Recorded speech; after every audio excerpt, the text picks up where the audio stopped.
ओंकारं बिन्दुसंयुक्तं नित्यं ध्यायन्ति योगिनः कामदं मोक्षदं चैव ओंकाराय नमो नमः।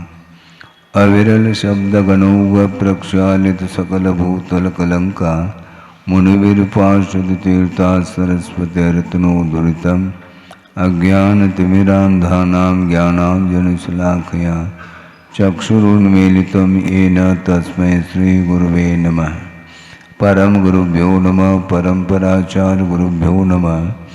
सकलकलशविध्वंसकं श्रेयसां परिवर्धकं धर्मसम्बन्धकं भव्यजीवमनप्रतिबोधकारकमिदं शास्त्रं श्री कार्तिकेय देवैर्विरचितं मंगलम भगवान वीरो मंगलम गौतमो वने मंगलम कुंदकुंदाद्यो जैनधर्मोस्तु मंगलम सर्वमंगलमांगल्यम सर्वकल्याणकारकं प्रधानं सर्वधर्माणां जैनं जयतुशासनं कोटिशतं द्वादशैव कोटो लक्षाणि श्रीतेष्वधिकानि चैव पञ्चाशदष्टोच सहस्रसंख्य मे तत्श्रुतं पंचपदं नमामि।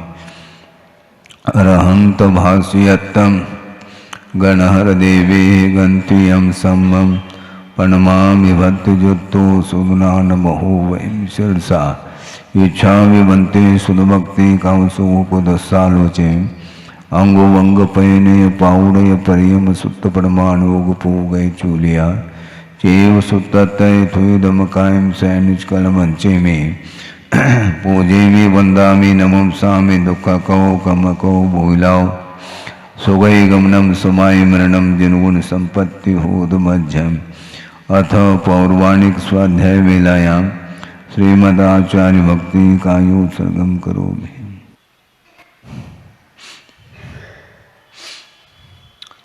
श्रुतजलधिपारगेभ्य स्वपरमत विभावना पटुमतिभ्य सुचरिततपोनिधिभ्यो नमो गुरुभ्यो गुणगुरुभ्य। 36 गुण समग्रे पंचमे आचार करण संदर से शिष्यानुग्ने धम्मायिरिये सदा वंदे गुरुवत्य संजमेन तरन्ति संसार सायरं घोरं छिन्नन्ति अट्टकमं जम्मन मरणं न पावेन्ति ये नित्यं व्रतमन्त्रोहोम निरुता ध्यानाग्निहोत्राकुला षट्कर्मा विरता तपोधनदना साधुक्रिया साधव शीलप्रावरणा गुणप्रहरणा चन्द्रार्कतेजोदिकाः मोक्षद्वारकपाटपाटनभटाः प्रीणन्तु मां साधव। गुरुवः पान्तुनो नित्यं ज्ञानदर्शननायकाः चारित्राणवगम्भीरा मोक्षमार्गोपदेशकाः इच्छामि वन्ते आयुर्वते कामसुकुदस्सालोचे सम्मनान सम्मदंसन संयुक्तानं पंचमे आचाराणाम् आयुर्यानम् आयारादिस्नानोपदेशानं वज्रायानं तिरयनुगुणपालयानं सौसानं सैनिष्कलमंचे में पूजेमी वंदामि नमंसामि दुख कहो कम कहो भोगिलाओ सुगई गमनम समाय मरणम जिनगुण संपत्ति होद मध्यम तिहुवन तिलयम देवम वंदित्वातिहुवनिंद परिपूज्यम ओछम अनुपेहावो भवी जनानंद जननीयो।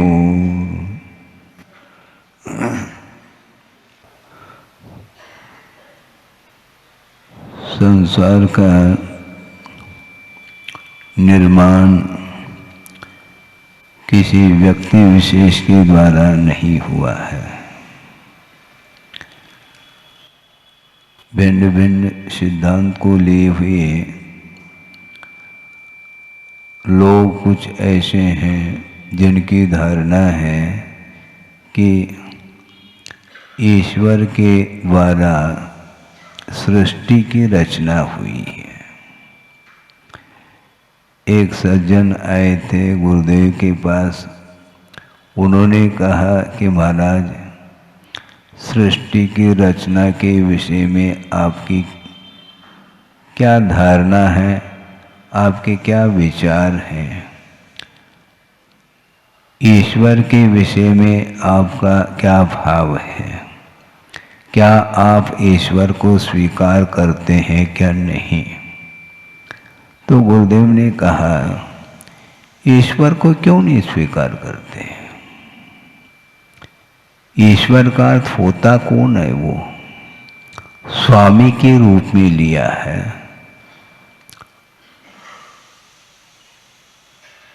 जगत के जो स्वामी हैं, तीन लोक के जो नाथ हुआ करते हैं, वे ही ईश्वर माने जाते हैं। उनको हम स्वीकार करते हैं, लेकिन ईश्वर कर्तृत्ववाद को हम स्वीकार नहीं करना चाहते। इसलिए स्वीकार नहीं करना चाहते हैं कि ईश्वर कोई व्यक्ति विशेष का नाम है, ऐसी उन लोगों की धारणा है, और उनके द्वारा ही सृष्टि की रचना हुई है। किंतु इसमें बहुत बड़ा प्रश्न ये खड़ा हो जाता है, जिन्होंने सृष्टि की रचना की है, उनकी रचना किसके द्वारा हुई? क्योंकि आप कर्तृत्व को स्वीकार कर रहे हैं, तो आप भी किसी न किसी के द्वारा आपका भी तो निर्माण होना चाहिए। आपका कर्ता भी कोई दूसरा होना चाहिए। यदि दूसरा है तो उनका कर्ता कौन है? और दूसरा तो उनका कर्ता कौन है? कोई व्यवस्था नहीं बन पाती। इसी का नाम अनवस्था दोष माना जाता है। इसलिए ईश्वर ने सृष्टि की रचना नहीं की, किंतु ये अनादि अनिधन यह लोक है, जिसका न कोई निर्माता है, न इसका कोई संरक्षण करता है, न इसका संहार करने वाला कोई विशेष व्यक्ति है। किंतु ये अनादि अनिधन है, किसी के द्वारा निर्मित नहीं है, एक बात। दूसरी बात ये है, एक ही ईश्वर होता है और उनके ही सारे सारे अंश हैं। इस प्रकार की भी मान्यता ठीक नहीं। इस मान्यता के निवारण के लिए ही कुंद स्वामी ने मंगलाचरण के रूप में ही कहा है समय सार ग्रंथ में कि वंदित्व सौव सिद्धे, मैं सिद्ध परमेष्टि की वंदना करता हूं। वो कितने हैं? सौव सिद्धे।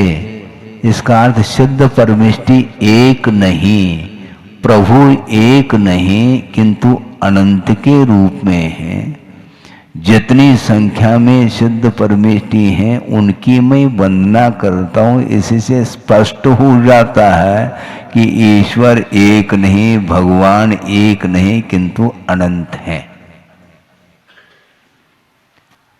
और वो सारे सिद्धत्व को जो उपलब्ध किए हैं, उन्होंने संसार के स्वरूप को समझते हुए ही संसार का क्या स्वभाव है इसका परिज्ञान करके इस संसार से वो ऊपर उठ चुके हैं, और उनकी संख्या अनंत के कोटि में है।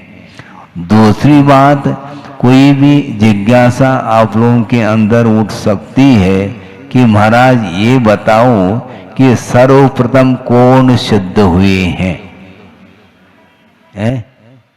सर्वप्रथम कौन सिद्ध हुए हैं? तो सबसे अंत में कौन सिद्ध होंगे? ये भी प्रश्न उठेगा। आदिम तीर्थंकर युग की अपेक्षा से, किंतु वो आदिम इसलिए नहीं है, उनके पूर्व में भी अनंत युग निकल चुके हैं। बिगनिंग लेस है, शुरुआत नहीं है। इसलिए जहाँ शुरुआत नहीं, वहाँ पर अंत भी नहीं है, और दोनों नहीं है तो मध्य की परिकल्पना कहाँ से की जा सकती है? ये स्पष्ट है। ये आदि, मध्य और अंत से रहित सर्वज्ञ की परंपरा या सर्वज्ञत्व का जो प्रभाव है, सर्वज्ञ का जो प्रवाह है, वह आदि अंत मध्य से रहित है। इसलिए अतीत में अनंतानंत सिद्ध हुए हैं और भविष्य में भी अनंतानंत सिद्ध होते रहेंगे। इसलिए मोक्ष मार्ग इसका आदि नहीं और इसका अंत नहीं, ये चलेगा। जिस प्रकार संसार मार्ग, संसार की परंपरा अनादिकालीन है और अनंत काल तक ये चलेगी, इसी प्रकार मोक्ष मार्ग की भी परंपरा अनादि अनंत काल तक चलेगी। इसलिए मार्ग पर चलने वाला जो जीव होता है वह आस्था के साथ चलता है। इसलिए आस्था के बल पर अपने अनंत संसार को उसने विच्छिन्न कर लिया है। अनंत संसार का जो विच्छेद होता है वह श्रद्धान के बल पर होता है, और श्रद्धान जो होता है वह परोक्ष के प्रति हुआ करता है। प्रत्यक्ष वस्तु तत्व का जब परिज्ञान होता है उस समय उसको श्रद्धान की कोई आवश्यकता नहीं पड़ती है। इसलिए श्रद्धान का अर्थ विश्वास होता है, आस्था जिसको बोलते हैं। और भगवान ने जैसा वस्तु के स्वरूप का विश्लेषण किया है, प्ररूपणा उन्होंने की है, उसी के अनुरूप श्रद्धान का विषय बनाना यह सम्यक दर्शन माना जाता है। इसलिए प्रत्येक पदार्थ का जैसा स्वरूप स्वभाव है उसी प्रकार उसको स्वीकार करने का हमें प्रयास करना चाहिए। अपने बुद्धि का प्रयोग कभी भी नहीं करना चाहिए। इदम एव ऐसा कहा आचार्यों ने, यही है वस्तु का स्वरूप, इसी प्रकार है। इत्थम एव न अन्यत न च अन्यथा, अन्य रूप भी नहीं और अन्य प्रकार भी नहीं, जैसा है वैसा एक्सेप्ट कर लो। महाराज हम बिना जाने हम कैसे हम स्वीकार करें? तो अनंत को जानने की क्षमता है क्या तुम्हारे पास? है अनंत को जानने की क्षमता है तो तुम ही तो सर्वज्ञ हो गए, और कौन रहा फिर सर्वज्ञ? हमें बताओ। सर्व को जानने वाले आपके अंदर ही वह सर्वज्ञत्व यदि है तो और दूसरे सर्वज्ञत्व के शरण लेने की कोई आवश्यकता थोड़ी पड़ती है। इसलिए सभी पदार्थ का परिज्ञान होने के उपरांत श्रद्धान की आवश्यकता नहीं पड़ती है। इसलिए आप लोगों को दिमाग लगाने की आवश्यकता नहीं। जिनका दिमाग लगा है उनकी बात को स्वीकार करो। और सर्वज्ञ भगवान दिमाग से उन्हें ज्ञान नहीं होता, ये भी ध्यान रखो। महाराज फिर उनके पास दिमाग नहीं है क्या? बिल्कुल ठीक, उनके पास दिमाग नहीं है, ये ध्यान रखो। महाराज आप क्या कह रहे हैं? बिल्कुल ठीक कह रहा हूं। आप धैर्य के साथ सुनने का प्रयास करें, क्योंकि दिमाग का अर्थ मन होता है, वो मन से ऊपर उठ चुके हैं। क्योंकि छद्मस्त अवस्था में पदार्थ का जो बोध होता है वह इंद्रिय और मन का आलम्बन लेकर के पदार्थ का बोध होता है। इसलिए सीमित पदार्थ का ही बोध अथवा ज्ञान होता है, और सीमातीत जो वस्तु तत्व का ज्ञान उन्हें जो हुआ है वह केवल ज्ञान के माध्यम से हुआ, और वह केवल ज्ञान इंद्रिय आश्रित और मन के आश्रित नहीं है। इसलिए उनके पास दिमाग नहीं। लोग कहे कि महाराज आप क्या कह रहे हैं? बिल्कुल ठीक कह रहा हूँ, आगम से कह रहा हूँ। संगी और असंगी पने से वो ऊपर उठ चुके हैं, और जब तक मन था उस मन के माध्यम से वस्तु तत्व के प्रति श्रद्धान उन्होंने किया। और यहाँ तक कि गणधर परमेष्टि भी श्रद्धान ही करते हैं। उनके लिए भी वस्तु तत्व का ज्ञान प्रत्यक्ष रूप से नहीं होता, आगम के आलम्बन से ही होता है। अमूर्त पदार्थ का ज्ञान गणधर परमेष्टि को भी संभव नहीं है। धर्म द्रव्य, अधर्म द्रव्य, आकाश द्रव्य, काल द्रव्य, ये चारों द्रव्य अरूपी हैं। अमूर्त हैं। तो जब अमूर्त हैं तो वह इंद्रिय का विषय नहीं बन सकता, और जो इंद्रियातीत ज्ञान गणधर परमेष्टि को है नहीं। उनके पास जो ज्ञान है, उनके पास भी मति ज्ञान श्रुति ज्ञान है, ये बात अलग है। अवधि ज्ञान मन पर ज्ञान ये दोनों प्रत्यक्ष ज्ञान हैं, किंतु ये दोनों ज्ञान रूपी पदार्थ को ही पकड़ते हैं और रूपी पदार्थ को नहीं। रूपिना अपने रूपिषु अवधे है, रूपी पदार्थ में ही अवधि ज्ञान का वह विषय बनता है। तद अनंत भागे मन पर्यय से उसका जो अनंतवा भाग जो सूक्ष्म विषय है उसको ग्रहण करने की क्षमता मन पर ज्ञान के पास है, किंतु चाहे वो अवधि ज्ञान हो चाहे मन पर ज्ञान हो, वह अमूर्त पदार्थ को जानने की क्षमता उन दोनों ज्ञानों में नहीं है। इसलिए गणधर परमेष्टि भी अमूर्त पदार्थ का उन्हें भी बोध नहीं होता। महाराज आत्मा अमूर्त है, कैसी होती होगी आप बताओ? गणधर परमेष्टि भी नहीं बता पाएंगे। और दूसरी बात, केवली भगवान भी नहीं बता पाएंगे, ये ध्यान रखो। क्योंकि बताने के लिए चले जाएंगे तो शब्द का आलम्बन लेना पड़ेगा, और शब्दातीत ज्ञान है उनका। तो ऐसी स्थिति में केवली भगवान केवल ज्ञान के माध्यम से चेतना चेतनात्मक मूर्ता मूर्तात्मक सूक्ष्म आदि पदार्थों को जान लेते हैं, किंतु प्ररूपणा जो होगी वह शब्द के आश्रित होगी। और दिव्य ध्वनि क्या है? वह शब्दात्मक है। इसलिए केवली भगवान ने अनंत को जाना है। कहा कितना? दिव्य ध्वनि के माध्यम से उसका अनंतवा भाग ही दिव्य ध्वनि में विषय आया है, और उसका अनंतवा भाग ही द्वादशांग में वह निबद्ध हो सकता है, होता है। इसलिए गणधर परमेष्टि भी अमूर्त पदार्थ को नहीं जान सकते। तो ऐसे स्थिति में शुद्ध परमेष्टि को भी नहीं जान सकते। कौन? गणधर परमेष्टि। आराधना तो हम जो कर रहे हैं आस्था के बल पर कर रहे हैं। सिद्ध परमेष्टि को आपने देखा है क्या? सुबह सुबह उठ करके कभी भी उठो तुम, वो देखने में नहीं आएंगे। अरहंत परमेष्टि फिर भी नेत्रेंद्रिय के द्वारा, इन्हें आंखों के माध्यम से उनका दर्शन हो सकता है, किंतु दर्शन करने में जो आ रहा है वह पौद्गलिक पर्याय ही आ रही है।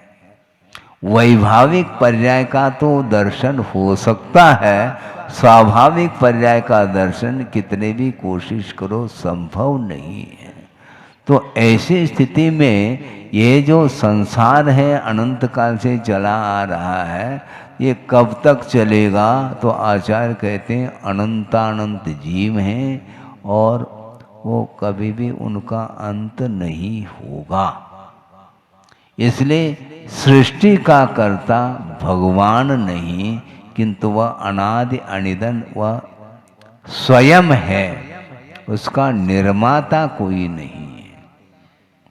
तो इस प्रकार कुंद कुंद स्वामी ने ईश्वर को एक के रूप में स्वीकार नहीं किया। अनंतानंत सिद्ध परमेष्टि हैं, उनकी मैं वंदना करता हूँ ऐसा कहा। तब उनको समझ में बात आ गई ईश्वर कौन होते हैं। जो भगवान है उनको ईश्वर कहा, ये व्यवहार से ही कहने में आ रहा। वो स्वामी होते हैं ऐसा नहीं। यदि स्वामी है तो कोई सेवक होना चाहिए। भगवान हमने माना है, उन्होंने अपने आप को भगवान के रूप में नहीं माना, क्योंकि स्वभाव निष्ठ जो हो जाता है तो स्वभाव का ही संवेदन करता है। और ये गुरु और शिष्य, भक्त और भगवान, ये सापेक्ष कथन है। इसलिए हमें स्वभाव की आराधना करनी है। जो स्वभाव निष्ठ हैं उनकी आराधना करो, और स्वभाव को प्राप्त करने के लिए जो कटिबद्ध हैं, अन्य जो परमिष्टि हैं, उनकी आराधना करने से ही संसार का विच्छेद हो सकता है, ये कहा जा रहा है। अब यहाँ पर संसार का निर्माण किसी ने किया नहीं, तो ये हो कैसा रहा है इस प्रकार का परिणमन? तो आचार्य कहते हैं स्वयं ही उसका करता है, दूसरा नहीं। दूसरे के निमित्त से परिणमन हो सकता है, उसका मैं निषेध नहीं कर रहा हूँ, किंतु सब कुछ दूसरे के द्वारा यदि हो रहा है तो कभी फिर आपका जब परिणमन दूसरे के अधीन ठहरा है, किंतु आपका परिणमन दूसरे के अधीन नहीं, स्वयं अपने परिणाम के अधीन है। इसलिए अपने परिणामों को उज्जवल बनाने का पुरुषार्थ स्वयं को ही करना है। आपके परिणाम उज्जवल भी होते हैं और मलिन भी होते हैं, इसका कर्ता आप स्वयं हैं, दूसरा नहीं। मुझे क्रोध मत दिलाओ ऐसे किसी ने कहा, अरे दिलाया जाता है क्या? ये इसका भी कोई व्यवसाय होता है क्या? आदान प्रदान है? मुझे क्रोध मत दिलाओ। अरे यदि दूसरे के द्वारा ही वह क्रोध आदि भाव उत्पन्न हो रहे हैं, तो फिर आपके द्वारा क्रोध दिलाया जा रहा है, तो आप दिलाओ भगवान को। तो आप दिलाएंगे तो वो भी क्रुद्ध हो जाएंगे, फिर समस्या फिर खड़ी हो गई। ऐसा नहीं, क्रोधादिक जितने भी कषाय होती हैं उसके लिए भिन्न निमित्त हो सकते हैं, किंतु वो सारे सारे निमित्त आपके लिए उदासीन है, ये ध्यान रखो। हाँ, दूसरे के निमित्त से होना अलग है, किंतु आपको वो क्रोध करने के लिए प्रेरित नहीं कर रहे हैं, आप स्वयं प्रेरित हो रहे हैं। अपने क्षमा भाव को आपने छोड़ा क्यों? यदि क्षमा भाव की आराधना निरंतर करोगे, चाहे कितनी सब लोग मिलकर के आप क्रोध दिलाने का पुरुषार्थ करेंगे, तो वो हार जाएंगे और आपकी जीत होगी। हम हारते चले जा रहे हैं। करने दो क्रोध। क्रोध कौन दिला? हमारे अंदर क्रोध का उदय हो सकता है, लेकिन मैं क्रोध करूं तो कर सकता हूं, नहीं करूं तो मुझे कोई भी बाध्य नहीं कर सकता। हम स्वयं बाधित हो रहे हैं और दूसरे के ऊपर थोपा जा रहा है, ये मुझे क्रोध दिला रहा है, इसमें इन्होंने मुझे लालच दिलाया। अरे तुम क्यों ललचाते क्यों हो तुम? लालच तो कोई भी दे सकता ना है? तो एक श्रमण है, उनको भी लालच दिया जा सकता है, लेकिन उस लालच में वो आएंगे नहीं। यदि आ गए तो सत्य की आराधना उनके द्वारा संभव नहीं है। सत्य की आराधना करने वाला व्यक्ति कभी भी लोभी नहीं हो सकता, कभी क्रोधी नहीं हो सकता, कभी वह भयभीत नहीं हो सकता, किसी के कहने में वो नहीं आ सकता। किंतु सच्चे देव गुरु शास्त्र ने जो कहा है उसी को उन्होंने श्रद्धान के रूप में स्वीकार किया है। इसलिए संसारी प्राणी एक तरफ हो जाए दुनिया, कोई दूसरी दुनिया नहीं, चौथी दुनिया हो सकती है। एक पेपर का नाम है न्यूज़पेपर चौथी दुनिया है, ऐसा सुना था पहले, अब जैसा भी हो, लेकिन कोई दूसरी दुनिया एक तरफ हो, किंतु जगत का संसार का स्वरूप जिसने समझ लिया है वह दूसरे के बहकाव में नहीं आ सकता, ये ध्यान रखो। दूसरा व्यक्ति कुछ भी कह सकता है, किंतु जिसके अंदर सत्य पल रहा है उसको कोई विकल्प नहीं होता, मैं शुद्ध करूं, मुझे शुद्ध करना ही नहीं। क्योंकि संसारी प्राणी के सामने हम सिद्ध करेंगे तो कोई उसके ऊपर प्रभाव पड़ने वाला नहीं है। हकीकत क्या है, मैं जानता हूं और भगवान जानते हैं। आप कुछ भी छापो, छापने का अधिकार आपका है, किंतु आपके छापने से कुछ नहीं होने वाला। यहां पर जो छप रहा है वह सत्य है, ये ध्यान रखो। अपने परिणाम जो है, अपने भीतर जो परिणाम उत्पन्न हो रहे हैं वह सत्य को लिए हुए हैं। आपके कुछ भी कहने से वह कभी श्रवण प्रभावित नहीं हो सकता। इसलिए संसार का निर्माण अपने ही परिणाम के द्वारा हो रहा है, उसमें किसी दूसरे का लेन देन नहीं है। निमित्त पड़ सकता है, लेकिन निमित्त तो हमेशा मिलता रहेगा। तो हमेशा आप क्रोधाधिक भाव करते रहोगे तो कभी भी अंत नहीं होने वाला संसार का। इसलिए संसार का निर्माण अपने परिणाम के द्वारा हो रहा है और अपने ही पवित्र परिणाम के माध्यम से उसका विच्छेद किया जा सकता है। यह संसार का स्वरूप है। इसलिए प्रत्येक व्यक्ति के भीतर वह ईश्वरत्व शक्ति, प्रभुत्व शक्ति विद्यमान है। उसको उद्घाटित करना है तो आपको किसके शरण में जाना है? चार ही शरण हैं, उनके शरण में जाएंगे। दुनिया के शरण में हम नहीं जा सकते। किसी ने कहा कि महाराज दुनिया एक तरफ जा रही है, आपको आपके तरफ कौन रहेंगे? आपके पक्ष में कौन रहेंगे? आपको चिंता क्यों है? मुझे इसलिए चिंता नहीं क्योंकि मेरे पक्ष में अनंत सिद्ध परमेष्ठी है। ध्यान रखो,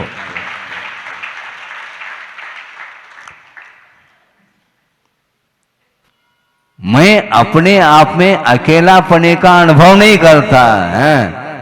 आप समझ क्या रहे हो? हम पूरी दुनिया एक तरफ रहो। आप सिद्धों की संख्या से संसारी प्राणियों की संख्या अनंत गुनी है। रहो, बहुमत आपका ही रहेगा, संसार का ही बहुमत रहेगा। क्योंकि एक सिद्ध परमेष्ठी है तो इधर 100 संख्या एक समझने के लिए है। क्योंकि अभी तक जितने भी सिद्ध हुए हैं उनसे अनंत गुणी संसारी जीवों की संख्या है।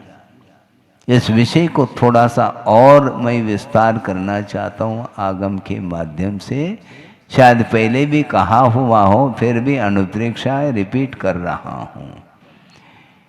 कर्म सिद्धांत ग्रंथों में ये बात आई है कि एक जो निगोदिया जीव है उसके शरीर की अवगाहना कितनी है? घनांगुल के असंख्यात्वे भाग है।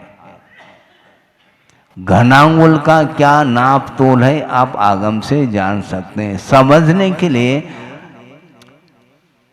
1 फीट है लंबा और उतने ही चौड़ा और उतनी ही मोटाई को लेकर के उसको एक घनपीठ बोलते हैं।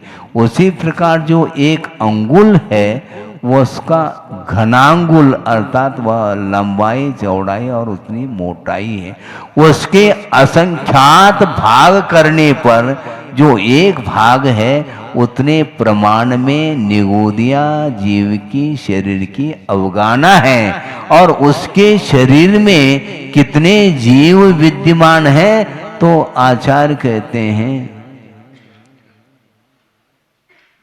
1 निगोद शरीरे जीवा दव्व प्रमाण 2 दिठा सिद्धे अनंत गुना। सुना? सिद्ध अभी तक जो हुए हैं उससे अनंत गुणी जीव 1 निगोदिया जीव के शरीर में है। और ऐसे कितने निगोदिया शरीर हैं? असंख्यात है। अनंत नहीं, जीवों की संख्या अनंत है, शरीर की संख्या असंख्यात है। तो ऐसे स्थिति में एक निगोदिया जीव के शरीर के भीतर सिद्धों से अनंत गुने जीव हैं और ऐसे असंख्यात निगोदिया जीव के शरीर हैं। तो ऐसे स्थिति में संसार का अंत हो तो कैसा हो, मुझे बताओ आप। और दूसरी बात, यह जो व्याख्यान है ये सार्वकालिक व्याख्यान है, ये ध्यान रखें। और आज के डेट से अनंत काल व्यतीत होने के बाद सिद्धों की संख्या तो बढ़ जाएगी, किंतु उस समय भी यही व्याख्यान होगा, शुद्धों से अनंत गुने एक निगोदिया शरीर के भीतर जीव रहेंगे। इससे स्पष्ट है वह संसार अनादि अनंत रहेगा। इसलिए हमेशा संसारी जीवों की संख्या अनंत के कोटि में है। इसलिए हमारा समर्थन हो कैसा सकता है, मेरा समर्थन कौन करेंगे। तिरंच गति का वर्णन है। तिरंच गति मिली क्यों, तिरंच पर्याय मिली क्यों, पाप का परिणाम। नरगति क्यों मिल जाती, वह भी पाप का परिणाम। और मनुष्य गति में भी कुछ निंदनीय कुल आदि जो मिलते हैं वह भी पाप का ही परिणाम है, क्योंकि सम्यक दृष्टि इनमें उत्पन्न नहीं होता। ये आगम का उल्लेख है। प्रथम नरक बिन षठ भू ज्योतिष वान भवन षंड नारी थावर विकल त्रय पशु में नहीं उपजत समकित धारी। प्रथम नरक बिन कहा, क्यों उसको क्यों छोड़ा, क्योंकि जिसने मिथ्यात्व अवस्था में नरकायु का बंध किया है, फिर बाद में सम्य दर्शन को प्राप्त करके उसको क्षायिक बनाया है मान लो, तो वह क्षायिक सम्यक दृष्टि अब नरक को तो जाना ही पड़ेगा, क्योंकि आयु कर्म का संक्रमण संभव नहीं है। और मिथ्यात्व दशा में पाप के उदय के कारण परिणाम कलुषित करके वह नरक आयु का बंध किया है। फिर बाद में पश्चाताप करके उसने उस पाप को थोड़ा सा धोने का पुरुषार्थ किया और उसके माध्यम से सम्यक दर्शन प्राप्त करके केवली शुद्ध केवली के सानिध्य में उसको क्षायिक बनाया। अब जाना तो पड़ेगा, इसलिए सम्यक दृष्टि यदि नरक जा भी रहा है वह क्षायिक सम्यक की अपेक्षा से कहा। इसलिए प्रथम नरक बिन, प्रथम पृथ्वी को छोड़ करके अन्य पृथ्वियों में सम्यक दृष्टि कभी भी सम्यक दर्शन को साथ लेकर के जा नहीं सकता। आयु कर्म का बंद कर लिया, बाद में यदि मान लो क्षोभम सम्यक दर्शन प्राप्त कर लिया किंतु क्षाय के रूप में परिवर्तित नहीं किया है, तो जाते समय उसका क्षोभम सम्यक दर्शन छूट जाएगा। इसलिए षठ भू यानी 6 पृथ्वियों में उत्पन्न नहीं हो सकता सम्यक दृष्टि। और वान भवन षंड नारी, भवनवासी व्यंतर और ज्योतिष ये भवनत्रिक माने जाते हैं। सम्यक दृष्टि इनमें उत्पन्न नहीं हो सकता। षंड अर्थात नपुंसक पर्याय को प्राप्त नहीं कर सकता। किसी भी गति संबंधी वह स्त्री पर्याय को धारण नहीं कर सकता और स्थावर पर्याय को भी धारण नहीं कर सकता। विकलत्रय नहीं बन सकता और अल्प आयु वाला नहीं हो सकता। दरिद्र कुल में पैदा नहीं हो सकता, निंदनीय कुल में पैदा नहीं हो सकता। कौन अविरत सम्यक दृष्टि भी क्यों न हो, उसने अनुव्रत अथवा महाव्रत अंगीकार नहीं किया है, इसके उपरांत भी यदि उसके पास सम्यक दर्शन विद्यमान है तो इस प्रकार के पर्याय को वो प्राप्त नहीं कर सकता। और जो तिर्यंच गति को प्राप्त हुआ है वह मिथ्यात्व के साथ बंद किया है, फिर बाद में उत्पन्न हो रहा है। ये स्थिति है। कर्म भूमि का जो तिर्यंच है वह मिथ्यात्व के साथ ही पैदा होता है, और मिथ्यात्व के साथ यदि मान लो किसी ने तिर्यंच आयु का बंद कर लिया, फिर बाद में यदि मानव क्षायिक सम्यक को प्राप्त करता है तो वह भोग भूमि का तिर्यंच होता है। इसी प्रकार जो मनुष्य है मिथ्या दृष्टि है और वह मनुष्य आयु का बंद कर लिया मान लो, और फिर बाद में सम्यक दर्शन क्षायिक बना लेता है तो भोग भूमि का मनुष्य बनता है। इसीलिए अन्य के लिए कोई भी रास्ता नहीं। सम्यक दर्शन की महिमा है इसलिए वह दुर्गति से बच रहा है, किंतु नरक तिर्यंच आदि गतियों को प्राप्त करने वाला जो मिथ्या दृष्टि है वही इस प्रकार के क्रूर तिर्यंच आदि में पैदा होता है, और एक दूसरे के साथ वह इस प्रकार व्यवहार करता है और पुनः तिर्यंच गति में क्रूर परिणाम होने के कारण पुनः नरक आयु आदि का बंद कर लेता है। इस प्रकार ये परंपरा समाप्त नहीं हो रही।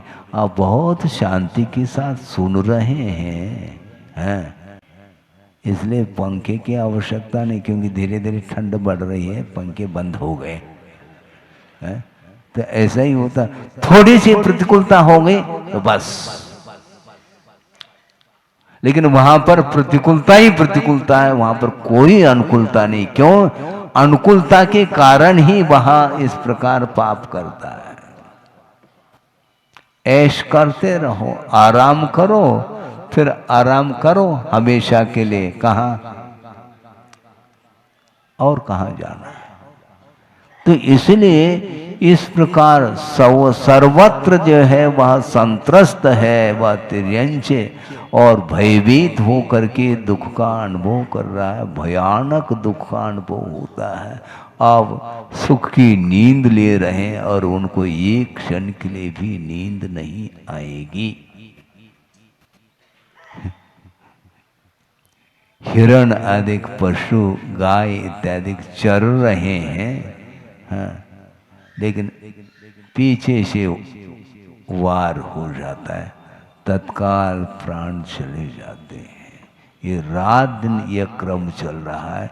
इसके उपरांत भी संसारी प्राणी को यदि ज्ञान नहीं होता, वैराग्य नहीं होता, वैराग्य के लिए और कौन सा हम प्रसंग सुनाएं।